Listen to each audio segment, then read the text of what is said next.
Assalamualaikum warahmatullahi wabarakatuh.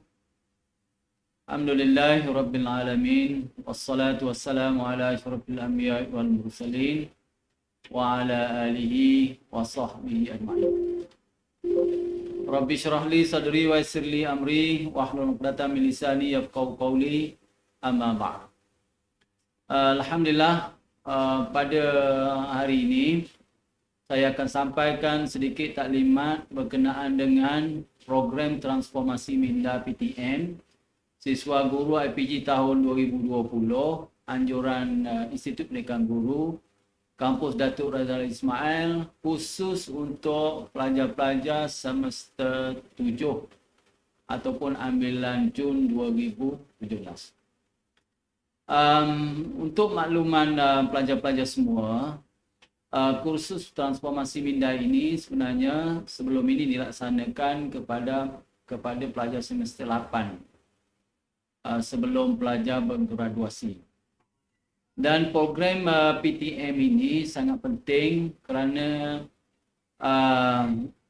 pelajar-pelajar akan disahkan dalam perkhidmatan setelah melalui program transformasi minda yang diwajibkan kepada penjawat awam.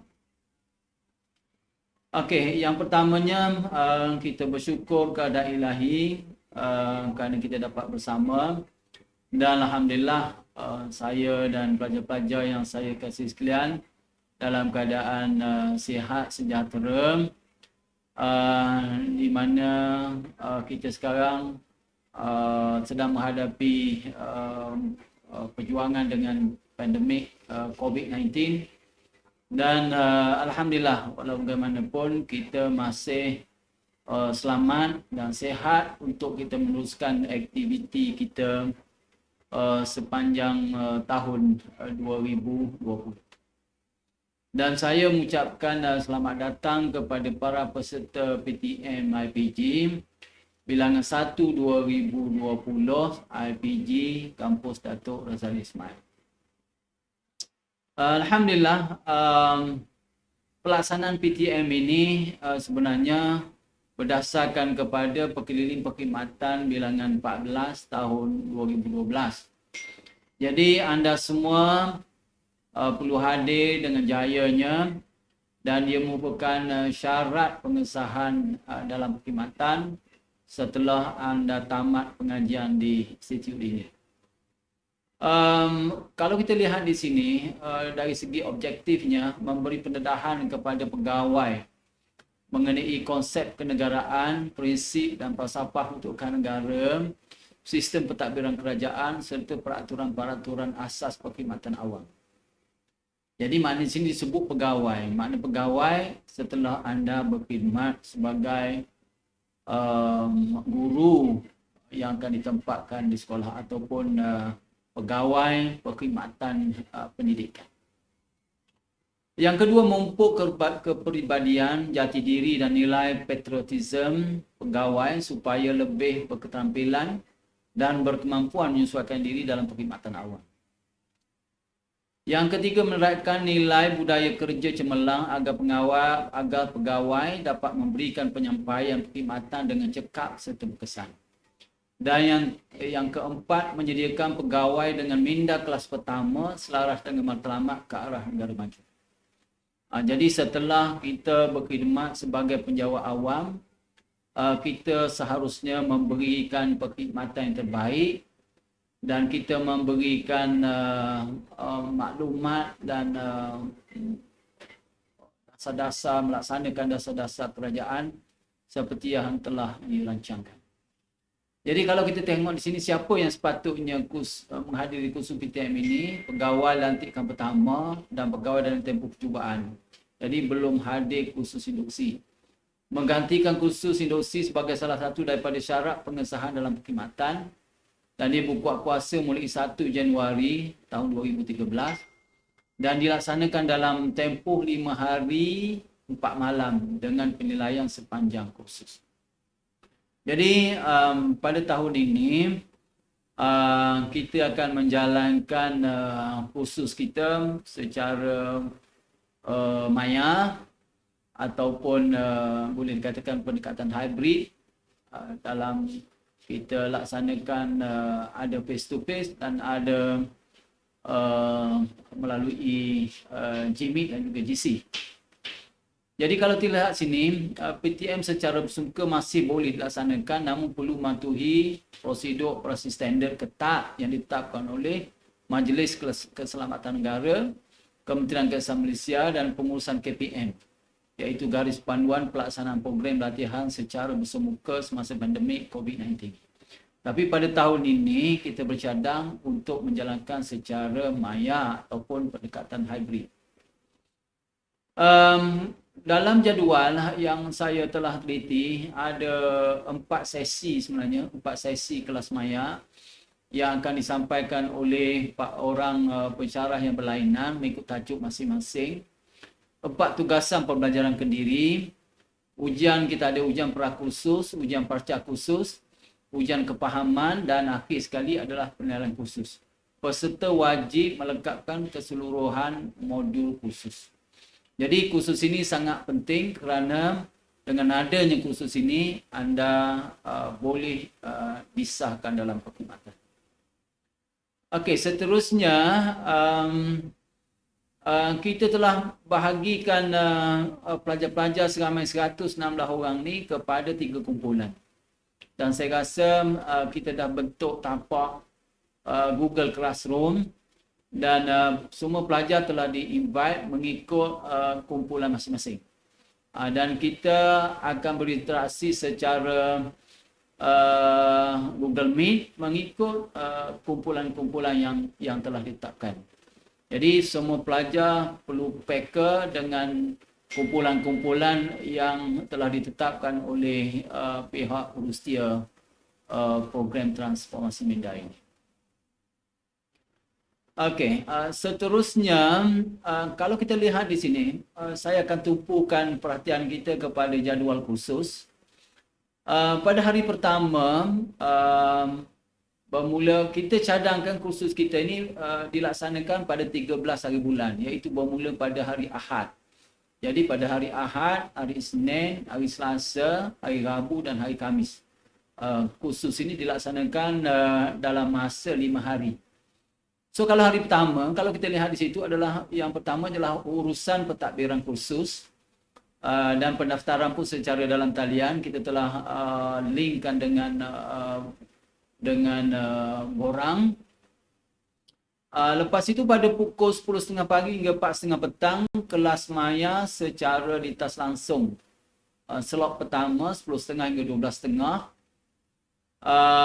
Topik segmen 1 negara dan perkhidmatan awam.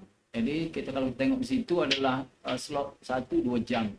Slot kedua selepas kita berehat 12.30 hingga 2.30 itu, bermula pada 2.30 hingga 4.30, kita mulakan dengan topik segmen kedua iaitu tanggungjawab dan peranan pegawai. Jadi pada hari pertama insya-Allah kita selesaikan 2 slot. Pada hari kedua juga kelas maya secara litas langsung, kita buat bukan televisi, kita buat secara GMeet sebab sesuatu kumpulan itu tidak melebihi 50 orang telah ditetapkan. Jadi adalah kumpulan masing-masing tu, anda kena peka kumpulan mana. Slot pertama bermula pada waktu pagi 9 hingga 11 pagi 2 jam. Topik segmen ketiga budaya kerja kelas pertama. Lepas tu rehat pada pukul 11. Ini rehat panjang sikit ya. Kalau kita tengok pada hari pertama rehat dia 12.30 sampai 2.30. Tapi pada hari kedua ni slot kedua bermula pada 2.30. Mana rehat lebih panjang lah. Sampai lepas setengah 2 jam juga. Topik segmen keempat. 1, 2, 3, keempat ya. Tanggungjawab dan peranan pegawai. KAS, topik berkaitan pengurusan integriti, keselamatan dan rasuah. Okey, itu hari kedua. Selesailah 4 segmen. Pada hari ketiga adalah pembelajaran kendiri dan tugasan. Pada hari keempat, pembelajaran kendiri dan tugasan lagi. 9 pagi hingga 3.30 petang. Dan 3.30 petang hingga 4.30 petang adalah urusan pentadbiran khusus, iaitu ujian pasca kursus. Kita dah buat pada hari pertama ujian pra kursus. Pada hari keempat kita laksanakan ujian pasca kursus. Dan pada hari kelima adalah penilaian kefahaman dan urusan pentadbiran khusus, termasuklah penilaian khusus. Dan saya rasa pada 12 tengah hari kita tamat pelaksanaan bagi satu siri program transformasi minda. Jadi kalau kita lihat jadual ni, hanya 2 hari sahaja kuliah secara lintas langsung ataupun secara dalam talian ataupun secara jimik. Dan 3 hari lagi adalah, 2 hari adalah penilaian diri dan 1 hari adalah hari terakhir adalah lebih berfokus kepada penilaian khusus. Jadi tempoh pelaksanaan PTM 5 hari, pendekatan dalam talian, bilangan peserta 10 hingga 45 orang dalam satu kumpulan. Kelas sesi, kelas maya 4 sesi. Tugasan 3 tugasan individu dan 1 berkumpulan. Jadi saya tak tahulah macam mana anda nak bentuk tugasan berkumpulan itu, insya-Allah akan ditaklimatkan oleh pensyarah masing-masing. Okey, kalau kita lihat slide seterusnya, segmen slot matrik penceramah bagi 3 siri PTM yang dijalankan secara rentak dalam 1 minggu. Itu pembagian topik lah. Topik segmen 1 4 topik, segmen kedua 4 topik, segmen 3 4 topik, segmen keempat, segmen kedua, bahagian kedua dipanggil. Bahagian kedua 3 topik. Jadi itulah siri 1, siri kedua dan siri ketiga, dan segmen-segmen mengikut jadual yang telah ditetapkan. Jadi mungkin penceramah yang sama, tapi dia pergi kepada kumpulan-kumpulan yang berbeza untuk mengelak daripada bilangan penceramah yang terlalu ramai. Okey, seterusnya adalah berkait dengan segmen kereta penilaian. Kalau kita tengok sini, dia ada 3 segmen PTM, negara dan perkhidmatan awam, tanggungjawab dan peranan pegawai, dan yang ketiga adalah budaya kerja kelas pertama. Jadi 3 segmen PTM. 50% dari segi disiplin dan personality, 30% adalah komitmen, 20% adalah penilaian kepahaman. Jadi oleh kerana kita nak melahirkan pegawai yang berkualiti, dia lebih fokus kepada disiplin dan juga personality, 50%. Nanti kita akan lihat perincian dari sudut penilaian itu sendiri. Seterusnya, kalau tengok situ, 50% disiplin dan personality, kehadiran mesti 100%, tingkah laku dan ketepatan masa. So maknanya semasa kuliah tu, pensyarah boleh melihat tingkah laku anda. Adakah anda buka jimik, lepas tu anda tinggalkan begitu saja, ataupun anda kena duduk di situ sepanjang masa 2 jam. Jadi saya rasa sangat pentinglah sebelum kita masuk kepada kelas masing-masing tu, pastikan kita telah bersedia lah. Maksud saya, kalau nak buang air sebelum itu. Kalau nak pergi ke toilet, kan pergi toilet sebelum itu. Dan tidak ada gangguan-gangguan ya semasa kita melaksanakan kursus itu. Jangan ada gangguan daripada adik-beradik ke adik mari bising dan sebagainya. Itu termasuklah dalam kategori etika dan juga tingkah laku. Dan anda kena log in 15 minit sebelum kursus bermula. Itu ketepatan masa. Bukan ketepatan masa 2.30 tu baru log in. Ketepatan masa tu maksudnya 15 minit sebelum kursus bermula sudah pun log in. Dan termasuk tak adalah yang kata pakai kain plekat dan sebagainya. Kita akan lihat keseluruhan pakaian anda pada masa itu. Etika berpakaian kena tunjukkan. Dalam kamera mesti on. Kamera mesti on sepanjang masa. Tidak ada gambar-gambar saja. Mesti secara live. Sebab itulah etika berpakaian dan anda boleh berinteraksi dan berkomunikasi dengan pensyarah-pensyarah yang terlibat. Itu etika berpakaian dan komunikasi. Komitmen, pelibatan dalam aktiviti dan juga kerjasama kumpulan. Nanti macam mana dia akan lihat pelibatan dalam aktiviti tu. Dan penilaian kefahaman tu, kalau tengok di situ, penilaian kefahaman maknanya melalui penilaian kursus lah. Okey, seterusnya kalau anda pengecualian menghadiri PTM itu hadir PTM dengan jayanya, anda terkecualilah. Hadir dengan jaya kursus induksi, modul umum atau lu pelaksanaan am kerajaan. Itu pengecualian. Kalau anda telah hadir PTM, tak perlu masuk semula lah. Tapi yang saya faham, semester 7 tidak ada seorang pun yang telah hadir PTM sebelum ini. Jadi semua 116 pelajar semester 7 wajib menghadirkan diri dalam kursus PTM yang dianjurkan oleh IPG Kampus Datuk Razali Ismail.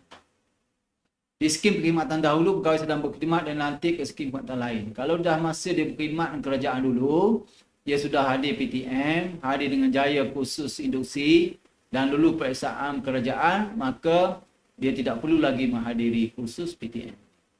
Okey, itu untuk maklumannya lah. Kegagalan melekatkan PTM. Contoh pegawai yang disahkan tidak sihat oleh pengamal perubatan mendaftar. Pegawai yang terpaksa meninggalkan program untuk menjaga keluarga terdekat yang sakit. Pegawai yang terpaksa meninggalkan program untuk menjadi saksi atau terlibat dengan pembicaraan kes. Pegawai yang melahirkan anak, bagi yang perempuan yang melahirkan anak dalam tempoh program. Rasa tak ada lagi semester 7. Keluarga terdekat yang meninggal dunia, mungkin masa khusus ada keluarga meninggal dunia. Atau keadaan kecemasan lain yang difikirkan munasabah dan dibenarkan ketua urustia PTM. Jadi implikasinya dia boleh mengulang semula segmen yang belum lengkap sahaja. Kalau dia tak sempat, contohlah kata pada hari ketiga ada masalah keluarga meninggal dunia, dia boleh meninggalkan kursus, tetapi dia kena melengkapkan kerja-kerja pembelajaran kendiri dan juga hasil kerja assignment ataupun kerja khusus yang berkait dengan individu dan kumpulan. Jadi kalau masalah disiplin dan komitmen, implikasinya tidak dibenarkan mengulang semula PTM dan ditamatkan perkhidmatan. So maknanya ini serius lah. Saya nak pesan lagi sekali, khusus PTM ini serius. Kalau ada masalah disiplin dan tidak ada komitmen, kalau anda gagal, maka implikasinya dia tidak akan benarkan mengulang PTM. Jadi kalau boleh, biarlah kita sekali sajalah. Tak payah kita ulang banyak kali. Kita buat sekali, biar pensyarah yang mengendalikan kursus puas hati dengan pelibatan anda dan anda selesai masalah PTM. Bila anda ditempatkan ataupun sudah menjadi pegawai, anda layak untuk disahkan kerana anda telah melekatkan kursus transformasi minda tersebut. Okey, peraturan pentadbiran semasa berkursus yang do and don't, yes or no. Yang pertama, peserta lagi makan tag nama sepanjang program berlangsung. Jadi anda kena, walaupun kelas maya, anda kena pakai tag nama. Jadi masa penceramah memberi taklimat tu, penceramah dapat melihat dengan jelas tag nama sepanjang program berlangsung. Pakaian pejabat berdasarkan pilihan berpuasa, pakaian seragam rasmi. Jadi pakaian pun saya sarankan kepada anda, pakaian yang sama anda menghadiri kuliah tu. Pakai dengan tie, macam yang saya pakai ni. Kalau nak pakai jaket pun boleh, nak pakai blazer pun boleh, dengan ada tanda nama. Tanda nama macam saya pakai ni, ada tanda nama. Seluar jeans, kemeja tee tanpa collar dan selipar, sandal dilarang sama sekali. Jadi anda kena tunjuk seluruh bukan sekerat-sekerat. Anda tak boleh kata pakai selipar ke, tapi dalam rumah mana pakai kasut je lah. Jadi kasut, kalau duduk rumah tu tak pakai kasut lah. Tapi kalau anda duduk kena pakai pakaian yang lengkap. Itulah. Pakailah pakaian resmi ya. Disiplin semasa berkursus, menukarkan nama tertera dalam kelas maya ke ID peserta nama penuh. Contohnya 5A01 Munira binti Kasim. Dia punya kelas maya dia, ID dia ada kelas maya dia. 5A01 Munira binti Kasim. 5A02 saudara Akmal Haikal. Macam contoh tu lah. Peserta perlu memastikan kamera dibuka. Anda tak boleh tutup kamera semasa sesi kelas maya dan berdasarkan permintaan urus dia bagi tujuan penilaian sepanjang program. Jadi pastikan alat yang digunakan sama ada komputer ke ataupun gadget ke handset ke, pastikan kamera anda berfungsi. Jangan anda guna kata contoh laptop ataupun desktop ke yang di mana kameranya tidak boleh berfungsi. Sebab anda kena switch on sepanjang masa kamera tu. Itu salah satu daripada kita panggil komitmen dan juga etika. Tak boleh tutup walaupun sekejap. Buka sepanjang masa, kena switch on. Penggunaan gelar nama yang betul semasa berkomunikasi dengan penceramah, urustia program dan rakan-rakan. Contohnya kata tuan, saya Muhammad Fahmi dari TESEL 3, contoh. Saya ingin bertanyakan satu soalan. Jadi dia kena sebut nama dia. Hadir 15 minit awal sebelum setiap kelas maya bermula. Macam saya kata tadi, tepat waktunya bukan tepat 2.30 tu, bukan tepat pukul 9 pagi tu. Tapi ketepatan masa adalah hadir, anda sudah login 15 minit awal lagi dah. Dan ada terpacak di situ. Bukan login tapi dia tak ada. Hadir 15 minit awal tu maksudnya dia buka katakan kita pukul 2.30, 2.15 tu dia dah login dan dia dah ada dah dekat situ. Bukan di login dia lari. Tak boleh. Itu tidak masuk hadir. Hadir 15 minit maksudnya kita switch on kita punya kamera, duduk di depan kamera tu 15 minit awal. Itu akan dicatat oleh usia dalam dari sudut disiplin dan juga komitmen. Tumpukan perhatian, jangan ganggu peserta lain sepanjang program dan jaga kelakuan dan memberi kerjasama kepada rakan sekhusus, urusia program dan penceramah dan hubungi urusia program jika ada kecemasan. Inilah disiplin yang akan dinilai sebab disiplin itu adalah tadi tu kan 50%. 50% disiplin tu. Kita kena patuhilah. Senang aja kita patuh saja dalam masa 2 hari tu, insya-Allah kita akan selamat. Borang yang perlu diisi di atas talian, urusan pentadbiran khusus, borang maklumat diri peserta, saya rasa dia dah masukkan dalam tu. Penilaian keberkesanan pun akan dimasukkan. Dan yang kedua adalah akuan pembelajaran kediri. Akuan pembelajaran kediri PTM PBG juga telah dimasukkan dalam GC masing-masing mengikut kumpulan masing-masing.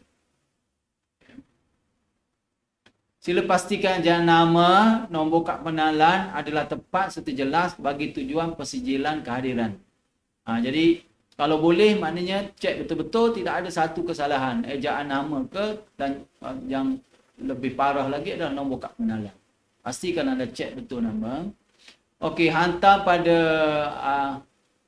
bagi tujuan penyelesaian akhiran. Yang ini hantar pada hari terakhir berkhusus iaitu penilaian keberkesanan dan akuan pembelajaran kediri pada akhir khusus. Ujian kefahaman perlu diisi dalam talian juga. Pretest hantar pada hari pertama, pretest PTM tu.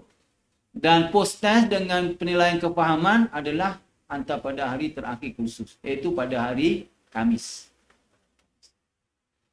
Okey, seterusnya adalah berkait dengan 4 tugasan yang saya sebutkan pada awal tadi dan juga tarikh penghantaran. Tugasan 1 dihantar pada hari Selasa. Hari Rabu tu dalam jadual ni, hari Rabu tu bagi orang bermula pada hari Isnin. Khusus kita bermula pada hari Ahad. Jadi kita hantar Ahad, Isnin, Selasa. Pada hari Selasa pukul 9.30 pagi. Tarikh diberikan oleh urustia. Tarikh tutup hari Rabu juga pada 12.30 hari Rabu. Hari Selasa 12.30 hari. Tugasan kedua peta minda pada hari Selasa juga 9.30 pagi dan hantar pada hari Selasa pukul 5 petang. Tugasan 3 esei pendek hari Selasa 9.30 pagi juga diberi dan dihantar pada hari Rabu pukul 5 petang. Hari Khamis itu tukar pada hari Rabu. Dan tugasan 4 video pendek diberikan pada hari Ahad. Itu hari Senin. Hari Senin itu bagi yang mula pada hari Senin 9.30 pagi. Diberi hari Ahad 9.30 pagi. Dan tamatnya pada hari Khamis, bukan hari Jumaat. Sebab orang bermula pada hari Senin, dia tamat pada hari Jumaat. Pukul 12.30 hari. Dan itulah dia punya 4 tugasan diberikan pada hari Selasa 3 tu. Dan pada hari Ahad tu 1 kat bawah 9:30 pagi. Dan tarikh hantar tu, itulah kalau hari Rabu tu makna hari Selasa. Kalau hari Khamis tu hari Rabu. Kalau hari Jumaat 12 tengah itu adalah pada hari Khamis.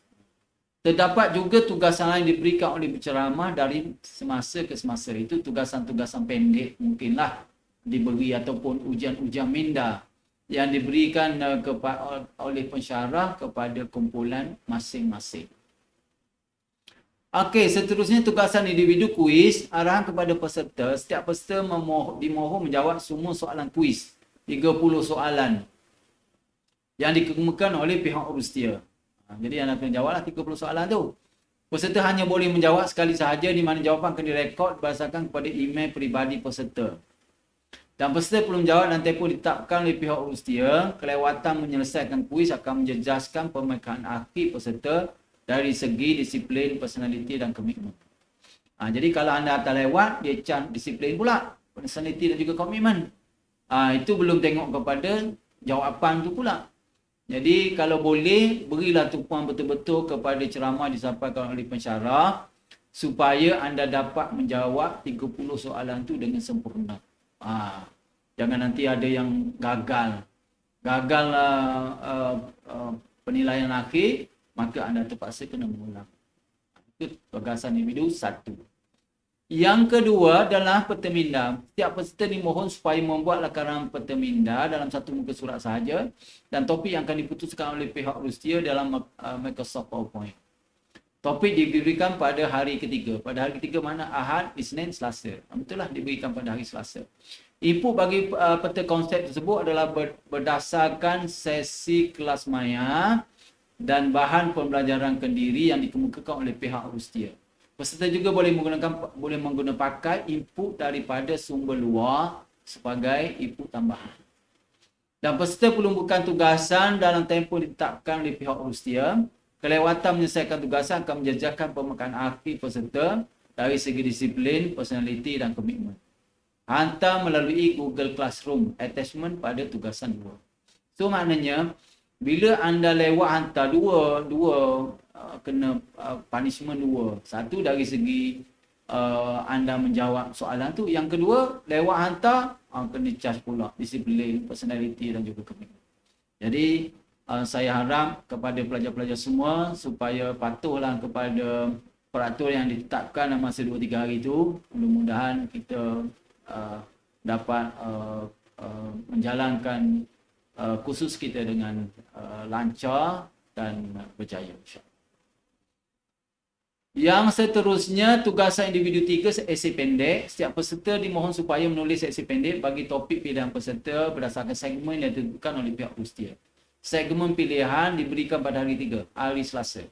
Esei pendek perlu disediakan dalam 2 muka surat menggunakan pakai Microsoft Word dengan format seperti berikut. Arial, font Arial, size 12, line spacing itu biasa 1.15, bukan 1.5. Line spacing 1.15. Alignmentnya justify. Muka surat dinyatakan pada setiap layar. Peserta perlu membukakan tugasan dan tempoh ditetapkan oleh pihak urustia. Kelewatan menyelesaikan tugasan akan menjejakkan pemakan akhir peserta dari segi disiplin, personaliti dan komitmen. So maknanya semua tugasan kalau lewat hantar je, dia kena denda dari segi disiplin, personaliti dan komitmen. Sebab inilah penilaian yang ditekankan semasa kursus PTM. Lebih kepada personaliti dan etika kita sebelum kita menjadi seorang penjawab awal. Dan hantar seperti biasa melalui GC dan attachment pada tugasan 3 yang telah kita sediakan. Kuis 1, kuis 2, kuis 3. Yang keempat, tugasan kumpulan 4 adalah video pendek. Setiap peserta akan dibahagi kepada kumpulan kecil oleh pihak urustia. Setiap kumpulan kecil dimohon supaya menghasilkan satu video kreatif berdurasi tidak melebihi 5 minit berdasarkan topik yang akan diputuskan oleh pihak urustia. Topik diberikan pada hari pertama, iaitu pada hari Ahad. Video dihasilkan tidak boleh menyentuh perkara yang melibatkan sensitif agama, bangsa dan politik. Peserta perlu membuka tugasan dan tempoh ditetapkan oleh pihak urustia. Kelewatan penyelesaian tugasan akan menjejakkan pembakaran akhir peserta, sama juga dari segi disiplin, personality dan juga komitmen. Hantar link video kepada pihak urustia. Jadi pihak urustia akan menyediakan satu link untuk anda submit video yang telah anda hasilkan dalam kumpulan kecil. So maknanya anda kena tengok di situlah macam mana nak buat perbincangan dalam kumpulan. Itu saya rasa mungkin dalam bentuk WhatsApp ke, dalam bentuk anda buat Gmail ke, anda buat macam-macam lah yang kita boleh gunakan dalam media sosial untuk perbincangan secara kumpulan. Okey, dan akhir sekali adalah sesi soal jawab sebenarnya ni secara online. Saya rasa anda semua telah fahamlah penerangan saya tadi, dan di sini saya nak buat sedikit rumusan, iaitu program transformasi minda yang dianjurkan oleh IPG Kampus Datuk Razali Ismail ini satu program yang sangat penting ke arah persediaan untuk kita menjadi penjawat awam. So rebutlah peluang ini yang diberikan kepada anda semua bagi pelajar-pelajar semester 7 untuk kita laksanakan kursus ini dengan jayanya. Tunjukkan kewibawaan anda sebagai seorang guru pelatih dan guru pelatih yang paling senior lah di kampus kita ini sebelum anda dipostingkan sekolah setelah tamat pengajian anda. So yang penting bagi saya, yang lelaki tu kalau lama tak potong rambut ni kan, rambut panjang pun akan dinilai. So maknanya sebelum anda menghadiri kursus pada hari Ahad depan 13 hari bulan Disember 2020, anda perlu memperkemaskan diri dari sudut penampilan dan dari sudut pakaian. So saya tak nak tengoklah ada pelajar-pelajar berambut panjang, tidak kemas. Jadi perkara-perkara yang sedemikian boleh menjejaskan kepada penilaian kursus. Sebab kalau kita tengok kepada pemberatan tadi, 50% dia akan tekankan kepada komitmen, disiplin dan juga ketepatan masa.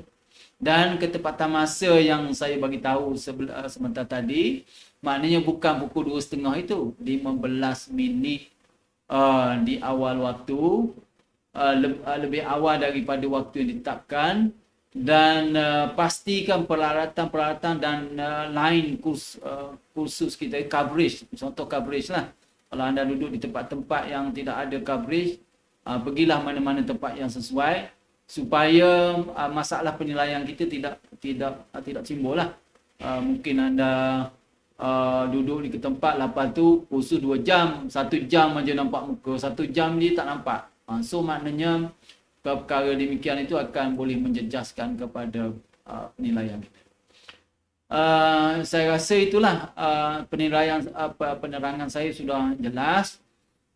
Kalau anda ada apa-apa masalah, bolehlah berhubung dengan Urusia.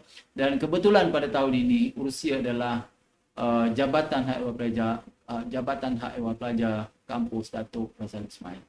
Saya wakil ketua jabatan, wakil IPG Kampus Datuk Razali Ismail sebagai ketua Jabatan Ehwal Pelajar mengucapkan selamat maju jaya kepada anda, dan jagalah diri anda, stay at home.